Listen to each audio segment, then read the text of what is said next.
এখন দেখি প্রোমেটাফেজ। ওকে, প্রোমেটাফেজ মানে হচ্ছে মধ্য পর্যায়। ঠিক আছে, আমরা একটু চিত্রটা দেখি। এভাবে সরু একটা দাগ দেব।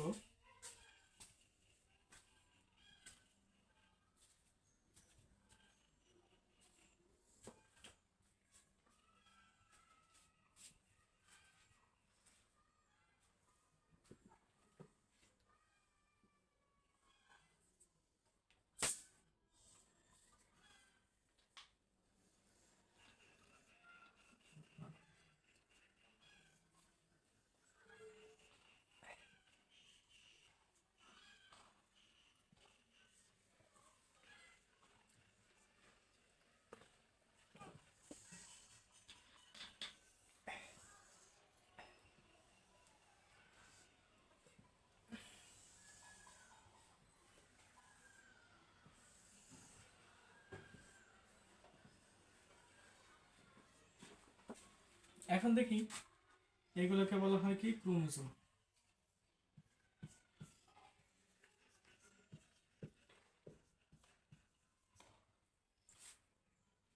আর এটাকে বলা হয় কি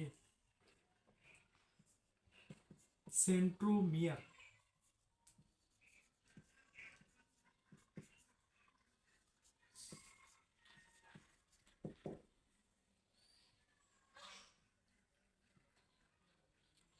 এই অংশটাকে বলা হয় মেরু।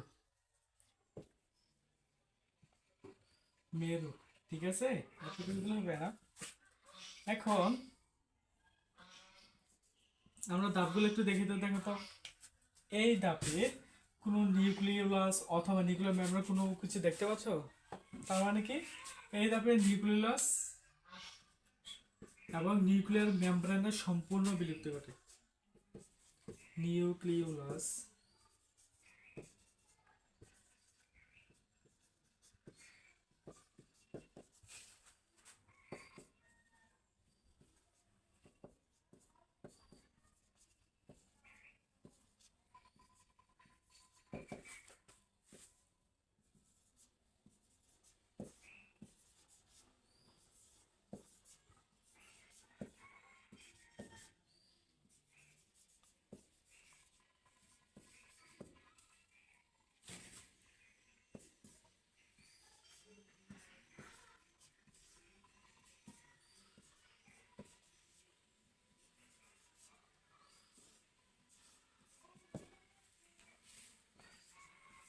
দুই নম্বরে দেখো তো এই যে ক্রোমোজোম গুলা দেখো তো।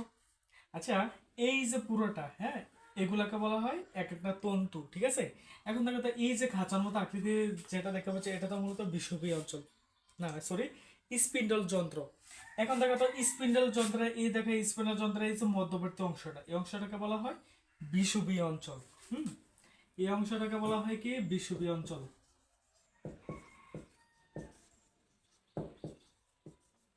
বিষুবীয় অঞ্চল। এখন একটু লক্ষ্য করতো এই যে ক্রোমোজোম গুলা কোথায় অবস্থান করতেছে, দেখো তো সবগুলা বিষুবাঞ্চলে না।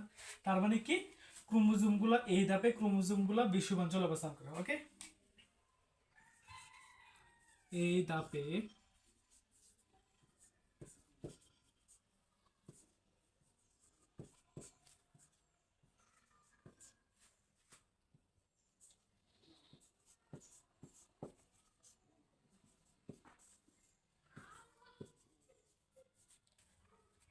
বিষুবীয় অঞ্চলে অবস্থান করে।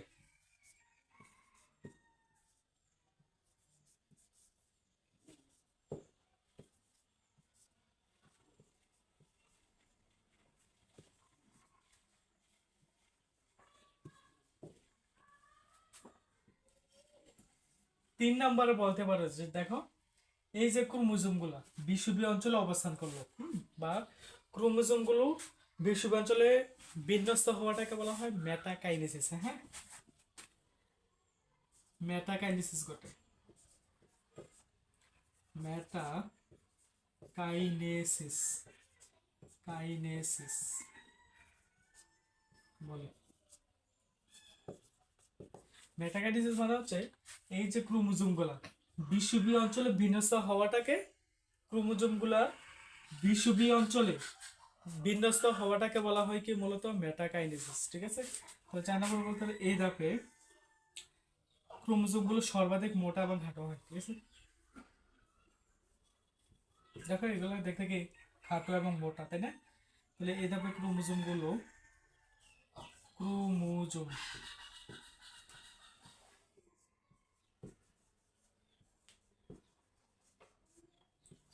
মোটা ও খাটো হয় সর্বাধিক।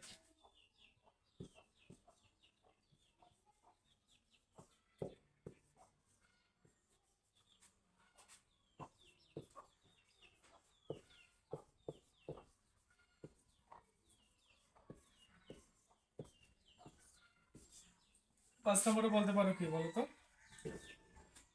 এই ধাপে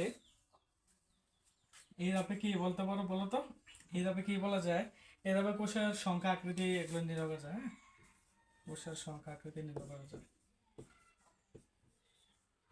এগুলো সর্বাধিক ছোট এবং খাটো হওয়ার কারণে কোষের সংখ্যা ও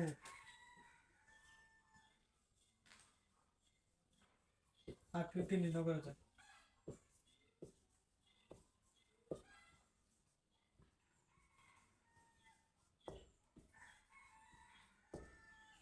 তারপর 6 নম্বরে বলতে পারো কি বলতো, এই যে দেখো ক্রোমোজোম গুলো তো বিষুবীয় অঞ্চলে অবস্থান করেছে, তাই না? এই যে এখানে কি আছে সেন্ট্রোমিয়ার, এই সেন্ট্রোমিয়ার কি বিভক্ত করে, সেন্ট্রোমিয়ারের বিভক্ত ঘটে।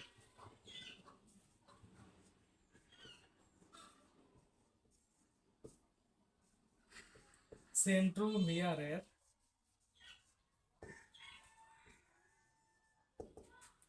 বিভক্তি ঘটে।